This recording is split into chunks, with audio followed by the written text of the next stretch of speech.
ശ്രീരാഘവം ദശരഥാത്മജമപ്രമേയം സീതാപതിം രഘുകുലാന്വൈരത്നദീപം ആജാനവാഹും അരവിന്ദദളായതാക്ഷം രാമം നിശാചര വിനാശകരം നമാമി.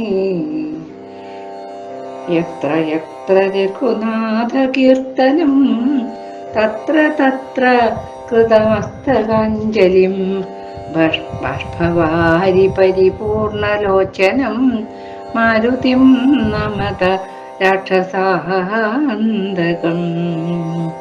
ശ്രീരാമം നവരത്നകുണ്ടലധരം ശ്രീരാമരക്ഷാമണിം ശ്രീരാമഞ്ച സഹസ്രഭാനുസദൃശം ശ്രീരാമചന്ദ്രോദയം ശ്രീരാമം ശ്രുതകീർത്തിമാകാര അഹം ശ്രീരാമമുക്തിപ്രദം ശ്രീരാമം രഘുനന്ദനം ഭയകരം ശ്രീരാമചന്ദ്രം ഭജേ.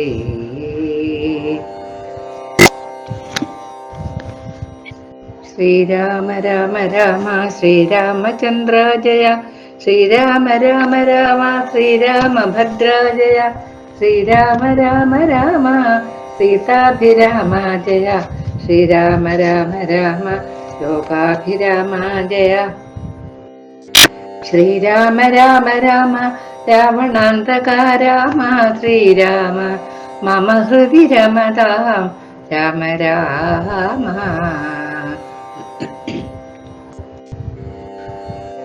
അങ്ങനെ ഭരതകുമാരൻ വല്ലാത്ത ദേഷ്യത്തിലാന്ന് പറഞ്ഞാൽ വല്ലാത്ത ദേഷ്യത്തിലാണ്. എല്ലാരും ഒന്നിച്ചിട്ട് സംഹരിക്കേണ്ട അത്ര ദേഷ്യമുണ്ട്. അത്രമാത്രം സ്വന്തം പിതാവായ ദശരഥ മഹാരാജാവിനേക്കാളും സ്നേഹം ഏട്ടനോടാണ്, ഏട്ടനായ ശ്രീരാമചന്ദ്രനോടാണ് ഈ ഭരതകുമാരന്. ശരിക്കും പറഞ്ഞാല് എൻ്റെ അഭിപ്രായം, സ്വന്തം അഭിപ്രായം എന്ന് പറയുന്നത് ലക്ഷ്മണകുമാരനെക്കാളും പിന്നെ ഭരതനെയാണ്.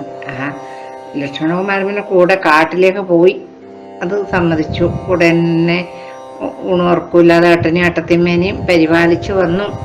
ഈ ഭരതകുമാരന് അതിൻ്റെ എല്ലാം ആവശ്യമില്ലല്ലോ.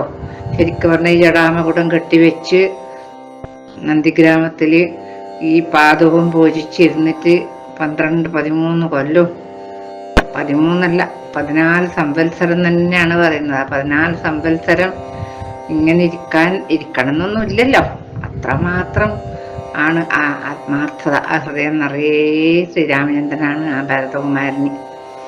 അപ്പൊ അങ്ങനെ ദേഷ്യം വന്നിട്ട് എന്തായാലും നാളെ പോവും രാവിലെ, ഈ കൈകൈനെ മാത്രം കൂട്ടൂല, ബാക്കി എല്ലാരും കൂട്ടിട്ട് പോകുന്നെല്ലാം പറഞ്ഞിട്ട് കിടന്നു. ഒരുവിധം ഉറങ്ങിയോന്നറിയില്ല, ഉറങ്ങിയിട്ടൊന്നും ഉണ്ടാവില്ല. അപ്പം രാവിലെ ആകുമ്പോ എല്ലാരും ഇങ്ങനെ സ്തുതിഗീതം പാടലുണ്ട് രാവിലെ. അങ്ങനെയാണ് ഈ രാജാക്കന്മാരെയൊക്കെ ഉണർത്താറ് പതിവ്. സ്തുതിഗീതം പാടുന്ന കേട്ടിട്ട് ഉറങ്ങി എഴുന്നേറ്റു.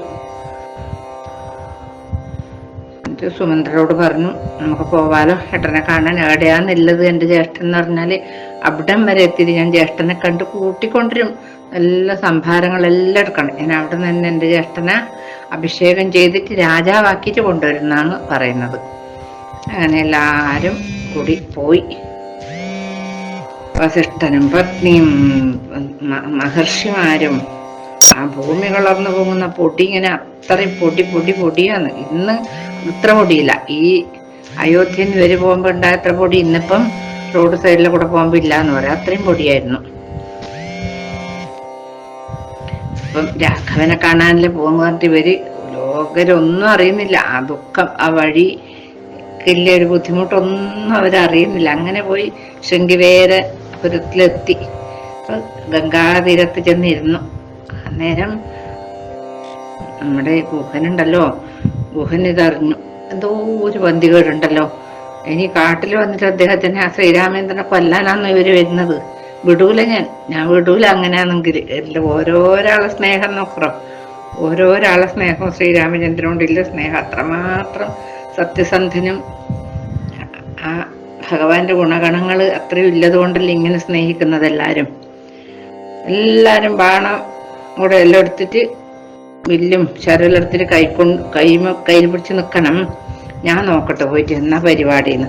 രാമനോട് വെറുത്തിട്ടാന്ന് വരുന്ന ഒരൊറ്റ ഒന്ന് തിരിച്ചു പോകാൻ പാടില്ല, അല്ലെങ്കിൽ കൂട്ടിയിട്ട് കൊണ്ടുവരികയും ചെയ്യണം എന്നും പറഞ്ഞിട്ട് പോയിട്ട് വന്ദിച്ചു. ഞാൻ പോയിട്ട് വന്ദിക്കട്ടെ, അന്നേരം അറിയാലോ കാര്യങ്ങളെന്ന് പറഞ്ഞിട്ടു. അങ്ങനെ പോയി കാൽക്കൽ നമസ്കരിച്ചു, ഭരതകുമാരനെ നമസ്കരിച്ചു. അനന്തരോ ഈ ഭക്ഷണ സാധനങ്ങളെല്ലാം അത് ഈ ഫലമൂലാദികളൊക്കെ കാഴ്ചവെച്ചു. അന്നേരം പറഞ്ഞു, തൊഴുത് നിൽക്കുമ്പോ എങ്ങനെ കാണുന്നത്, ശ്രീരാമചന്ദ്രൻ എങ്ങനെ ഉണ്ടായിരുന്നു വനവാസത്തിന് പോവാൻ വന്ന സമയത്ത് അതേപോലെ. ചീരാംബരം ഘനശ്യാമം ജടാധരം ശ്രീരാമമന്ത്രം ജപന്തമനാരതം ധീരം കുമാരം കുമാരോപമം മഹാവീരം രഘുവരസോദരം സാനുജം മാരസമാന ശരീരം മനോഹരം കാരുണ്യ സാഗരം കണ്ടു ഗുഹൻ തഥാ ഭൂമിയിൽ വീണു ഗുഹോഹമിത്യുക്ത പ്രണാമവും ചെയ്തു ഭരതനുമന്നേരം. എങ്ങനെയാണ് ചീരാംബരം, ഇതാണ് പട്ടുവസ്ത്രം ഒന്നല്ല ധരിച്ചത്, ചീരാംബരം. അതുപോലെ നല്ല കറുപ്പ് നിറവാണ്, ഇത്തിരി കറുപ്പിച്ചൊക്കെയാണ്.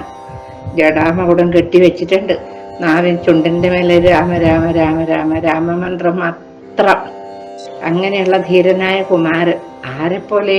കുമാരോപമ, അതായത് സുബ്രഹ്മണ്യ സ്വാമിനെ പോലെ. അങ്ങനെ ഈ അനുജൻ ശ്രീരാമേന്ദ്രന്റെ അനിയനെ കണ്ടപ്പോ അതുമാ ഭൂമിയിൽ വീണിട്ടങ്ങ് നമസ്കരിച്ചു. ഞാൻ ഗുഹനാണ് എന്ന് പറഞ്ഞിട്ട്. അന്നേരം വേഗം എടുത്ത് എഴുന്നേൽപ്പിച്ച് കെട്ടിപ്പിടിച്ചിട്ട് പറഞ്ഞു, അങ്ങയെ എൻ്റെ ഏട്ടൻ ആലിംഗനം ചെയ്തിട്ടുണ്ടാവൂലേ, അപ്പോ ഭഗവാനെ പോലെ അങ്ങയെപ്പോലെ പരമഭക്തനും ആയിട്ട് വേറെ ആരുമില്ല. ആലിംഗനം ചെയ്തുവല്ലോ ഭവാനെ ലോകാലംബന ഭൂതനാക്കിയ രാഘവൻ. ലക്ഷ്മി ഭഗവതി ദേവിക്കൊഴിഞ്ഞു സിദ്ധിക്കുമോ മറ്റൊരുവർക്കും അതോർക്ക നീ. ആ മഹാലക്ഷ്മിയെ സീതാദേവിക്കല്ലാതെ വേറെ ആയിരിക്കാണ് ആ എൻ്റെ ജ്യേഷ്ഠൻ ആലിംഗനം ചെയ്യാനുള്ള ഭാഗ്യം ഉണ്ടാവുക? അത് ചെയ്തില്ലേ, അത് കിട്ടിയില്ല അങ്ങക്ക്. അങ്ങ് ധന്യനാണ്, അങ്ങ് ധന്യനാണ്, ഭുവനത്തിൽ ലോകത്തിലേക്കും വെച്ചിട്ട് ധന്യനാണ് അങ്ങ് എന്ന് പറഞ്ഞിട്ട് ഗുഹനെ കെട്ടിപ്പിടിച്ചു ഭരതകുമാരൻ. ചോദിച്ചു, അടയില്ലത് എൻ്റെ ഏട്ടനും സീതാദേവിയും ലക്ഷ്മണകുമാരനെല്ലാം എവിടെ വെച്ചിട്ടാ കണ്ടത്? എന്തെന്നാണ് രാമൻ പറഞ്ഞത് അങ്ങയോട്? നീ എന്തെന്ന് രാമനോട് പറഞ്ഞത്? എവിടെയാ ഉറഞ്ഞത്? എവിടെയാ എഴുന്നേറ്റത്? അങ്ങനെ ചോദിക്കുന്നു ഓരോന്നോരോന്ന്.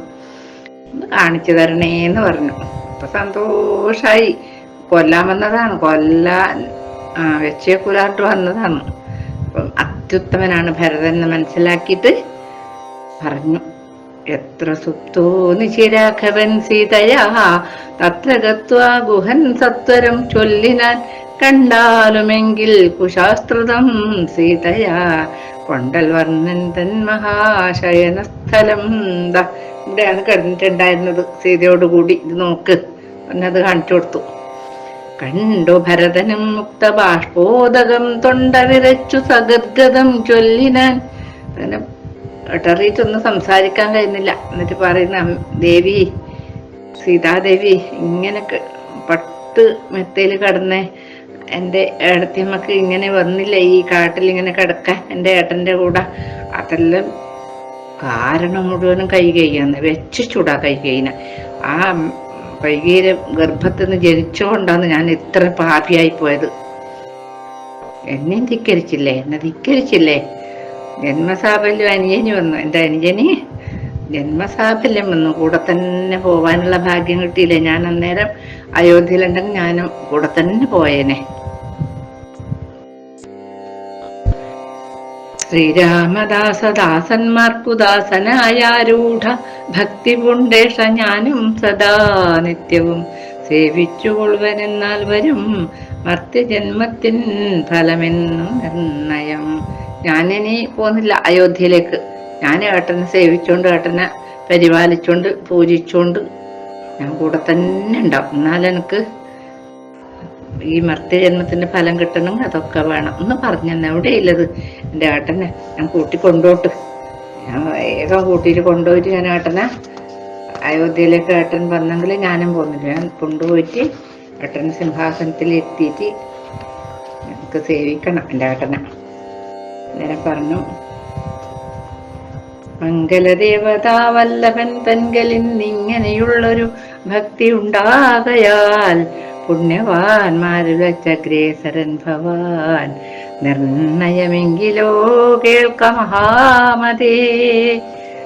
ശ്രീരാമചന്ദ്രനിൽ ഇത്രമാത്രം ഭക്തിയില്ല, ഭക്തന്മാരിലും ഭക്തിയുള്ള ആളാണ് അങ്ങ്.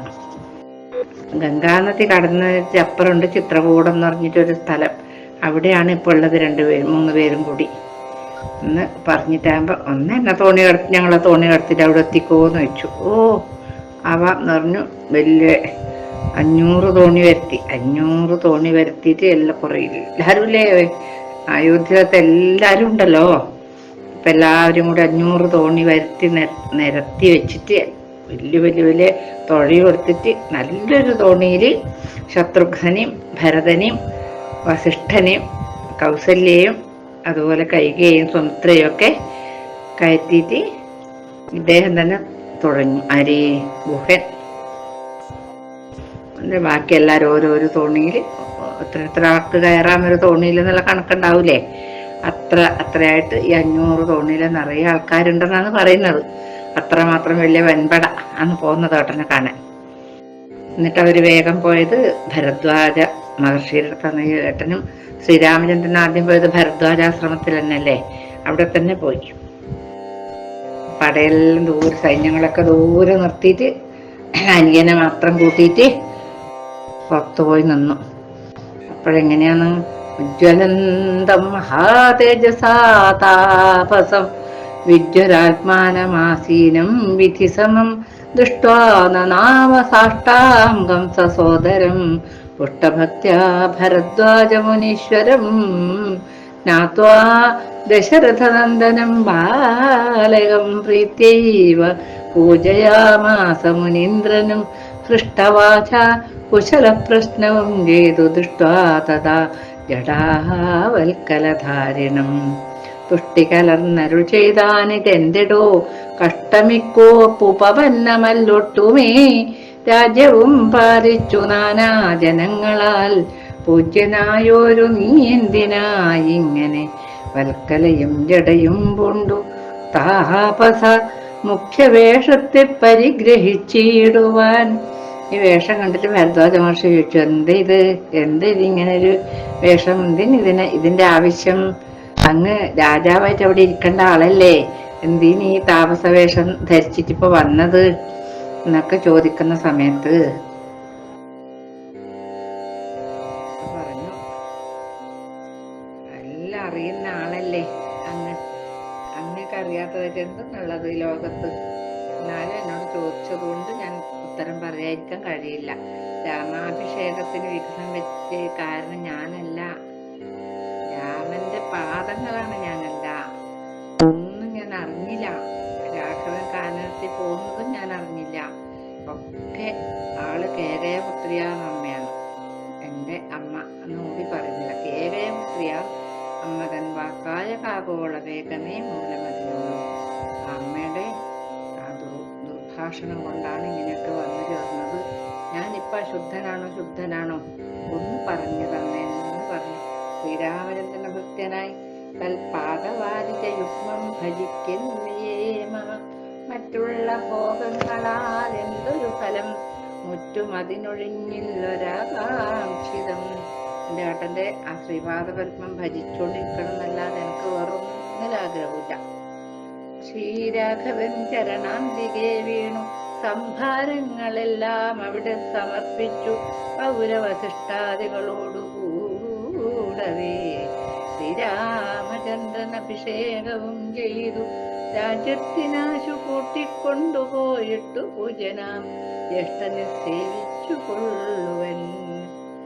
ഇങ്ങനെ കേട്ടു ഭരതവാക്യം മുനിമംഗലാത്മാനമേനം പുണർന്നിയതിനാൽ ചുംബിച്ചു മൂർത്തിനെ സന്തോഷിച്ചരുളിനാൻ കിം ബഹുനാ വത്സ വൃത്താന്തമൊക്കെ ഞാൻ ജ്ഞാനദൃശ കണ്ടറിഞ്ഞിരിക്കുന്നിതു മനസ്സേ ശോകമുണ്ടാവല കേൾക്കുന്നു. ഇങ്ങനെയൊക്കെ പറയുന്നൊക്കെ എൻ്റെ ഏട്ടൻ്റെ പാദത്തിൽ സമർപ്പിച്ച് ഞാൻ ഏട്ടനെ അഭിഷേകം ചെയ്തിട്ട് രാജ്യത്തിലേക്ക് കൂട്ടിക്കൊണ്ടുപോയിട്ട് എൻ്റെ ഏട്ടൻ സിംഹാസനത്തിൽ എത്തിയിട്ട് ഞാൻ ആ പാദപൂജ ചെയ്തിട്ട് ജീവിക്കും പറഞ്ഞു. അന്നേരം കെട്ടിപ്പിടിച്ചു മുഖാവിൽ ചുമച്ചിട്ട് പറഞ്ഞു, എനിക്കറിയാം എല്ലാം ഞാൻ ദിവ്യദൃഷ്ടി കൊണ്ട് കണ്ടിട്ടുണ്ട്, അതുകൊണ്ട് സങ്കടപ്പെടണ്ട. അത് മാത്രമല്ല, ലക്ഷ്മണനേക്കാള് എനക്കാണ് ഭക്തി കൂടുതൽ രാമനോട്. നിന്നെ ഇന്ന് സൽക്കരിക്കും, ഇന്ന് പോണ്ട, ഇന്ന് ഇനി ഏട്ടനെ പേര് രാത്രിയായി പോണ്ട, ഇന്ന് എൻ്റെ എല്ലാവരെയും വിളിച്ചോ, ഞാൻ സൽക്കരിക്കാൻ ഒന്നും കഴിഞ്ഞിട്ട് ഉറങ്ങിയിട്ട് രാവിലെ വേണം ഏട്ടനെ കാണാൻ പോകാൻ. ഈ രാത്രി ആ സമയത്തല്ല പോയിട്ട് കാണേണ്ടത്, എല്ലാം അങ്ങനെ പറയുന്ന മാതിരി ഞാൻ ചെയ്തോളാം എന്ന് പറഞ്ഞു.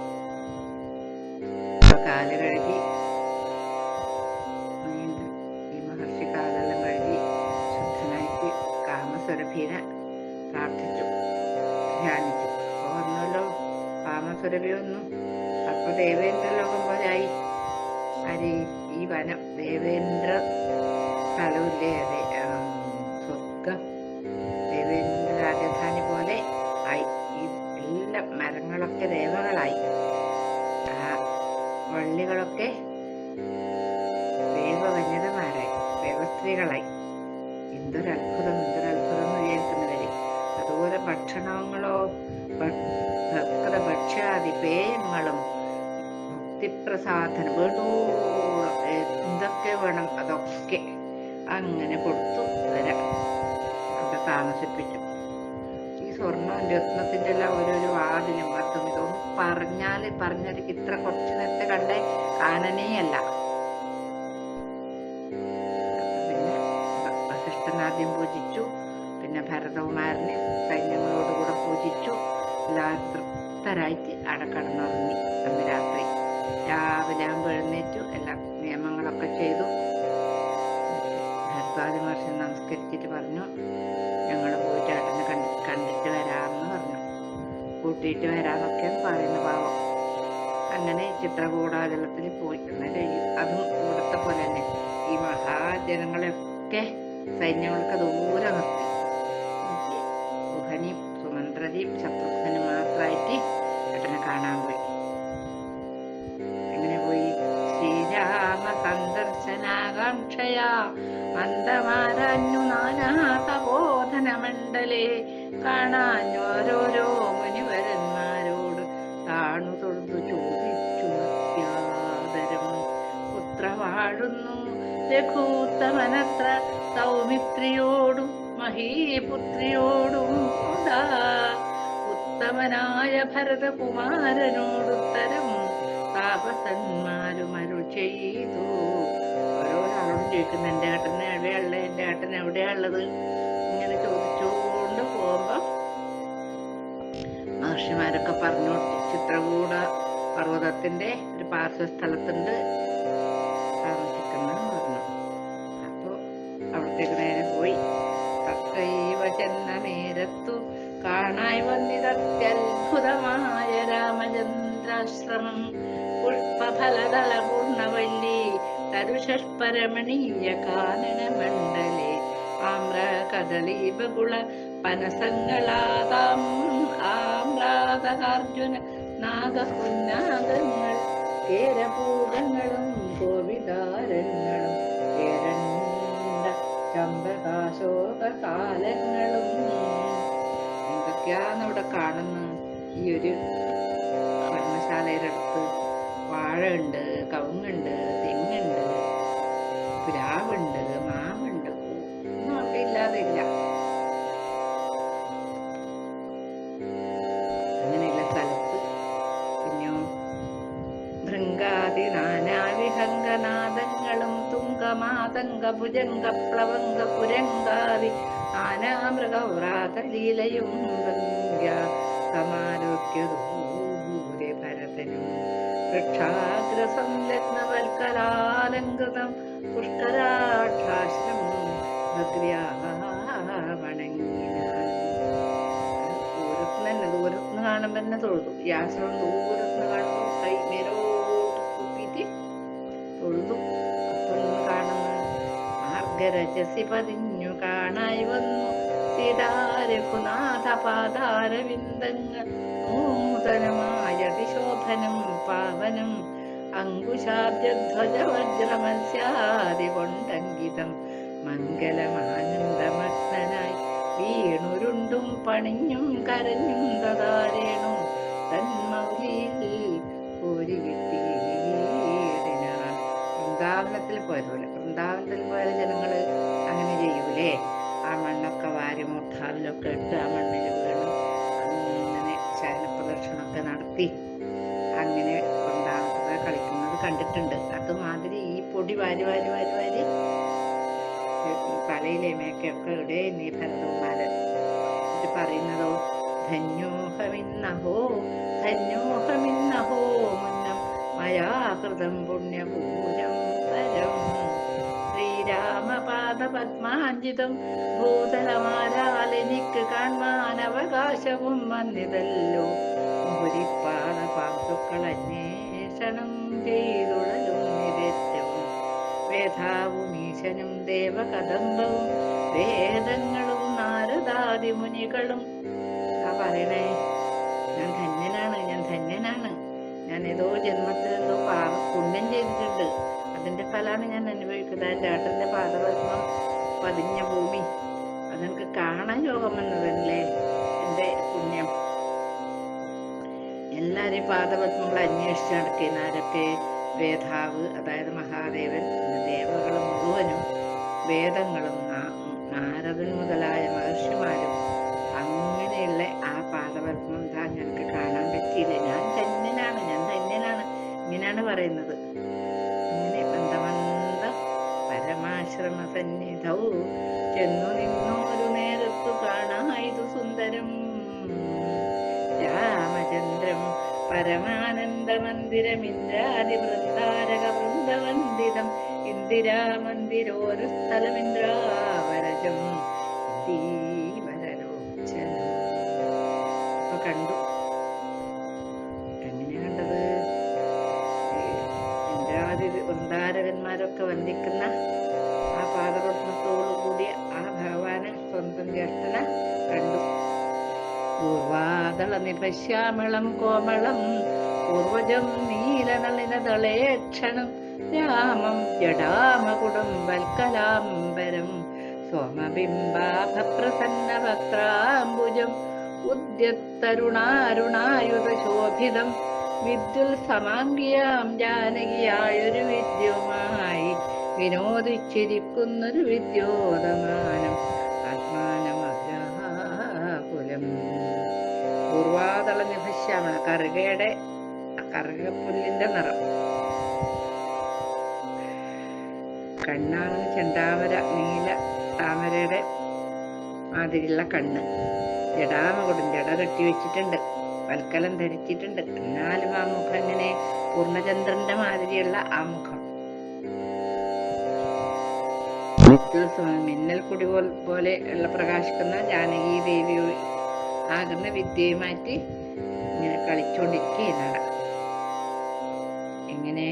വക്ഷസി ശ്രീവത്സലക്ഷണമവ്യയം ലക്ഷ്മീ നിവാസം ജഗന്മയം അച്യുതം ലക്ഷ്മണ സേവിത പാദ പങ്കേരുകം ലക്ഷ്മണ ലക്ഷ്യസ്വരൂപം പുരാതനം രക്ഷാവിസേവിതം പക്ഷീന്ദ്രവാഹനം രക്ഷോ വിനാശനം രക്ഷാവിചക്ഷണം ചക്ഷുശ്രവണ പ്രവര പല്യങ്കകം കുക്ഷിസ്ഥിതാനേക പത്മജാണ്ഡം പരം കാരുണ്യപൂർണം ദശരഥനന്ദനമാരണ്യവാസരസികം മനോഹരം ദുഃഖവും പ്രീതിയും ഭക്തിയും ഉൾക്കൊണ്ടു തൃക്കാൽക്കൽ വീണു നമസ്കരിച്ചിടിനാൻ. ആ ഭഗവാൻ ഇങ്ങനെ വാഴ്ത്തി വാഴ്ത്തി വാഴ്ത്തി ഇങ്ങനെയുള്ള ഭഗവാനാണ്.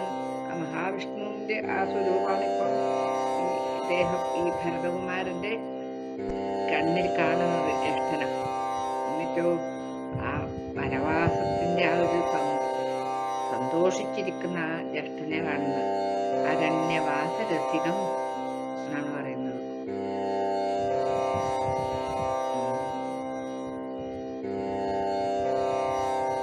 വയറ്റിൽ എന്തൊക്കെയുണ്ട് ഈ ഭൂമി, ഈ ലോകങ്ങളും വഹിക്കുന്ന ആ അരയാലില പോലുള്ള ആ വയറ്, കാരുണ്യം കൊണ്ട് കരകവിഞ്ഞൊഴുകുന്ന മനോഹരമായ കണ്ണുകളും ഒക്കെ ഇല്ല ആ ഏട്ടനെ കാണുമ്പോൾ നമസ്കരിച്ചു. രാമനവനെയും ശത്രുഘ്നെയും ആമോദാലെടുത്തു നിവർത്തി സസംഭ്രമം ദീർഘബാഹുക്കളാലിംഗനം ചെയ്തു ദീർഘനിശ്വാസവും അന്യോന്യം ഉൾക്കൊണ്ടു ദീർഘനേത്രങ്ങളിൽ നിന്നു ബാഷ്പോദകം ദീർഘകാലം വാർത്തു സോദരന്മാരെയും സംഘസീമനി ചേർത്തു പുനരവി വത്സങ്ങളും അണച്ചാനന്ദപൂർവകം സത്സംഗമേറെയുള്ളൊരു സൗമിത്രിയും തത്സമയേ ഭരതാംഗ്രികൾ കൂപ്പിനാൻ. ആ കവിയുടെ ഒരു വർണ്ണന കണ്ടോ? ദീർഘബാഹുക്കൾ, ദീർഘനിശ്വാസം, ദീർഘനേത്രങ്ങളിൽ ദീർഘകാല ഒരു പ്രാസഭംഗി കണ്ടില്ലേ? അങ്ങനെ കെട്ടിപ്പിടിച്ചിട്ടാകുമ്പോ രണ്ടുപേരെ ദീർഘബാഹുക്കൾ, എത്ര അജാനബാഹുവല്ലേ ഭഗവാൻ, രണ്ടുപേരും ചേർത്ത് പിടിച്ച് മുഖാവിൽ ചുംബിച്ചു. അപ്പൊ സൗമിത്രി ഭരതനെ കൂപ്പി, അതുപോലെ ശത്രുഘ്നൻ സൗമിത്രനെ, അതായത് ലക്ഷ്മണകുമാരനെ നമസ്കരിച്ചു. ദിവസത്തെ വ്യത്യാസമേ ഉള്ളവരെ, ഒരു ദിവസത്തെ വ്യത്യാസം കണ്ടില്ലേ? ഈ ലക്ഷ്മണനും ശത്രുഘ്നും ഒരു ദിവസത്തെ വ്യത്യാസമില്ല, രണ്ടുപേരും ഒരേ ദിവസം ഉണ്ടായ കുട്ടികളാണ്. നാലുകാട്ടുന്നില്ല ആ ഒരു ഭാവത്തിൽ. അതാണ് നമ്മുടെ സംസ്കാരം. ബാക്കി ഭാഗം അടുത്ത എപ്പിസോഡിൽ കാണാം. പൂർവം രാമതപോവനാനിഗമനം ഹത്വാ മൃഗം കാഞ്ചനം വൈദേഹീഹരണം ജടായുമരണം സുഗ്രീവ സംഭാഷണം ബാലീ നിഗ്രഹണം സമുദ്രതരണം ലങ്കാപുരീദാഹനം പശ്ചാത് രാവണ കുംഭകർണനിധനം ഏതദ്ധ്യരാമായണം.